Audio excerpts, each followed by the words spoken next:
Con la finalización de la Segunda Guerra Mundial y la creación de la Organización de las Naciones Unidas en 1945, se daría nacimiento a lo que sería la Declaración de los Derechos Humanos en 1948.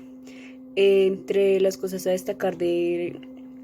la declaración pues se encuentran los principios de paz, obviamente el reconocimiento de derechos humanos, pero además la autodeterminación de los pueblos.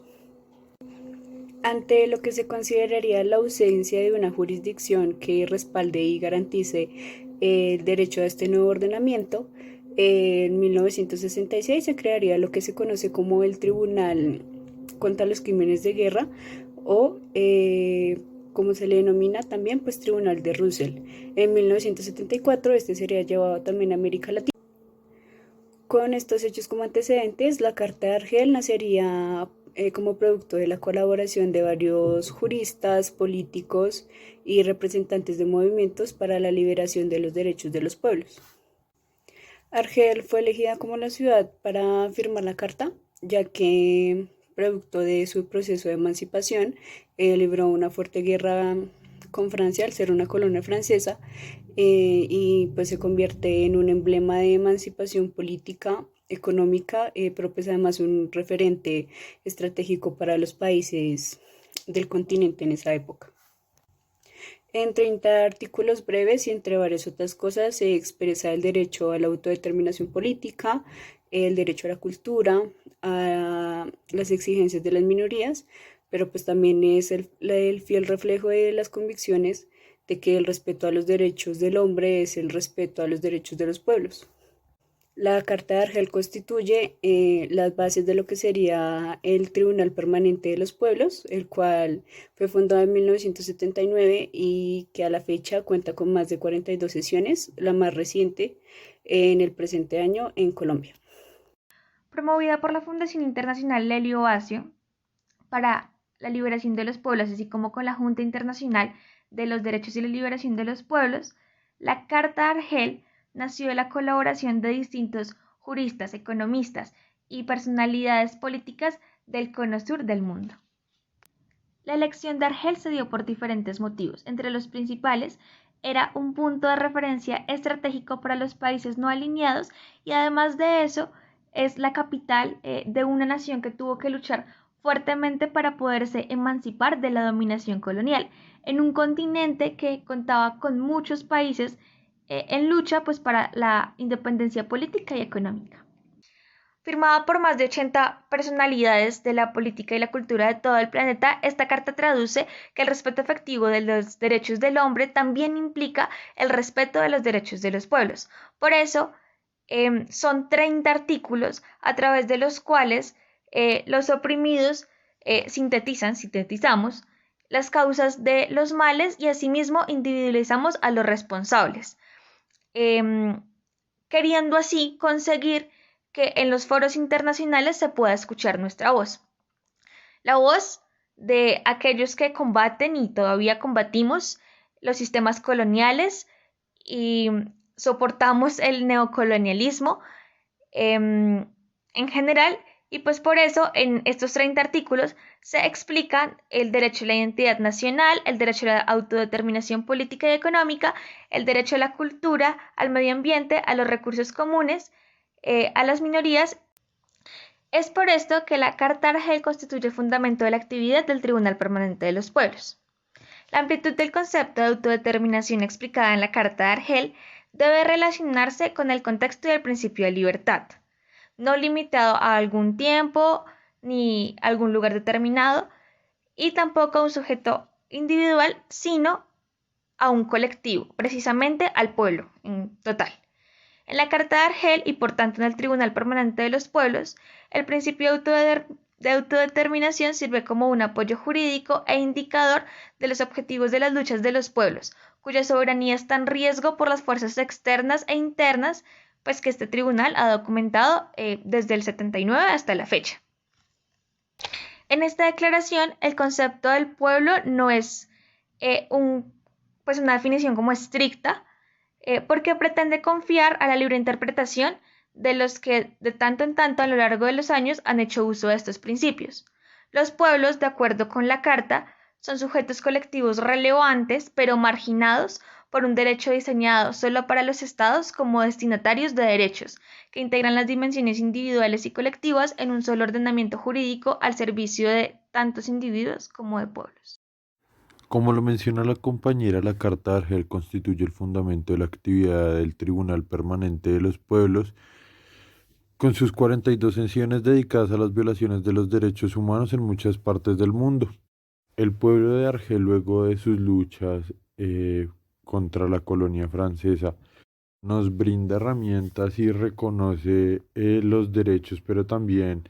reconoce una sistematicidad violenta en los territorios contra las comunidades y contra las culturas, ¿no? Eh, También nos brinda una herramienta como la autodeterminación política y económica donde podemos ser nosotras y nosotros mismos los garantes de esta propia economía y esta propia política que nos beneficia a nosotros mismos, la habitabilidad de los territorios en paz y proveer el desarrollo económico, social, cultural y territorial en base en un trabajo comunitario desde la ley de origen y la cosmovisión propia bajo el lema de, pongo yo a cotación, una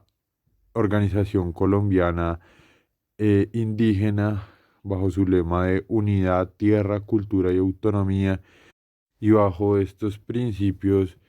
eh, han prometido defender la tierra. Bajo su cultura y la recuperación de su lengua han decidido recuperar también su territorio bajo una unidad, y todo esto desde el trabajo comunitario y los lazos de juntanza. El TPP en su última sesión en Colombia ha dejado entrever una violencia frente al campesinado, las comunidades indígenas y afrocolombianas, pero también unas comunidades empoderadas que luchan, que resisten desde los territorios y que se niegan a morir en el olvido de un Estado opresor. Por eso hoy las comunidades nos negamos a desaparecer y decimos: cuenten con nosotros para la paz, nunca para la guerra.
Bueno, yo les voy a hablar sobre la diferencia de la declaración de Argel con las otras declaraciones que hemos estado debatiendo en la clase.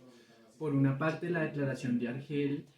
pues es la primera, digamos, en reconocer en un contexto pues, del siglo XX aún una visión más allá de lo antropocéntrico que si, digamos, conservan la declaración, por ejemplo, de la Declaración del Hombre y del Ciudadano de 1789 y la Declaración del Pueblo Trabajador, digamos que pareciera que no tuviera en su núcleo una visión más allá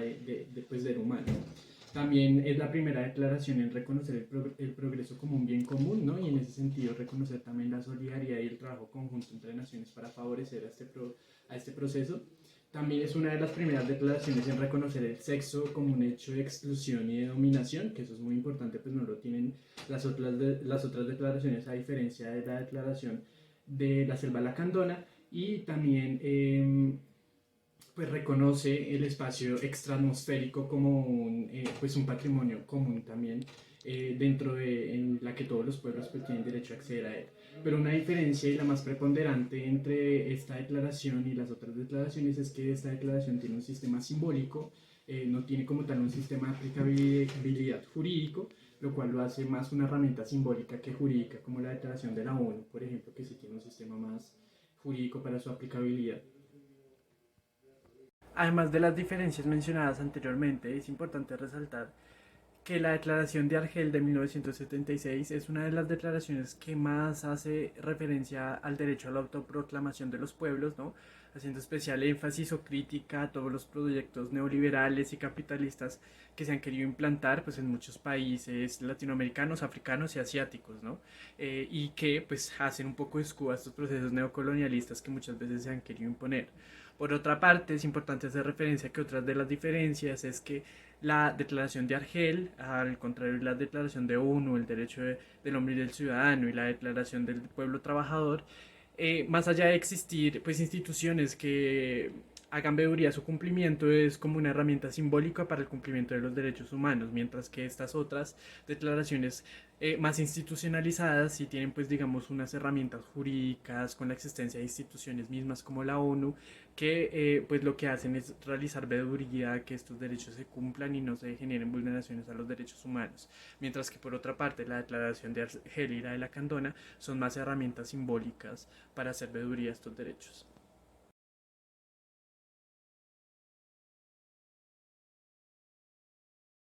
Primero de enero de 1994. Inicio de guerra con la aparición de una declaración de guerra exigiendo al Estado libertad, justicia y democracia para los pueblos indígenas mexicanos. Durante 12 días hubo enfrentamientos entre el Ejército Zapatista de Liberación Nacional y las fuerzas federales enviadas por el presidente Carlos Salinas. En 1994 entró en vigor el Tratado de Libre Comercio entre México y Estados Unidos y Canadá. El presidente prometía la entrada a la modernidad, pero el Ejército Zapatista de Liberación Nacional revelaba a los pueblos indígenas marginados, pobres y olvidados. Este año se alza en armas el Ejército Zapatista de Liberación Nacional. En Tijuana, el 23 de marzo de 1994, asesinan al candidato del Partido Revolucionario Institucional a la presidencia, Luis Leonardo Coloso. El 28 de septiembre del mismo año fue asesinado el presidente nacional, José Francisco Ruiz. A finales de 1994, el Ejército Zapatista de Liberación Nacional se extiende a 38 municipios de Chiapas, mostrando su gran poder e impacto. El 9 de febrero, el presidente Ernesto Zedilla Ponce lanzó una orden de arresto contra Rafael Guillén, quien fue identificado como subcomandante. En 1995, el gobierno mandó una gran cantidad de ejércitos al territorio zapatista. El 16 de febrero de 1993, tras la solicitud de la sociedad civil de parar la guerra y la matanza, se instauran los Acuerdos de San Andrés, nombre que se le otorga al municipio donde fueron firmados. En este diálogo se incluyen a otras organizaciones que defendían los derechos de los indígenas y de la sociedad civil. El 22 de diciembre de 1997 ocurre la matanza de Acteal. El presidente Zedillo manda a matar a 45 indígenas tzotziles, entre ellos hombres, mujeres, niños y ancianos. Para el mismo año, al no ser escuchados los pueblos indígenas, realizan una marcha llamada la Marcha de los 1111, pues en ella participa un representante de cada pueblo, organización o comunidad de México.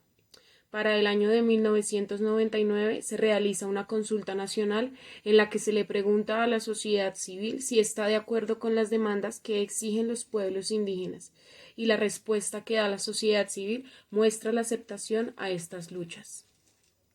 En 2001 se realizó la Marcha por la Dignidad Indígena, la cual tuvo apoyo en los diferentes países y organizaciones exigiendo el reconocimiento de los derechos de los pueblos indígenas.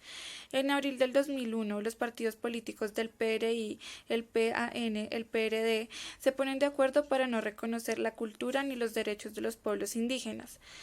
Del 2001 al 2005, el Ejército Zapatista. Hoy decimos basta. Así se titula la primera declaración del Ejército Zapatista Nacional de Liberación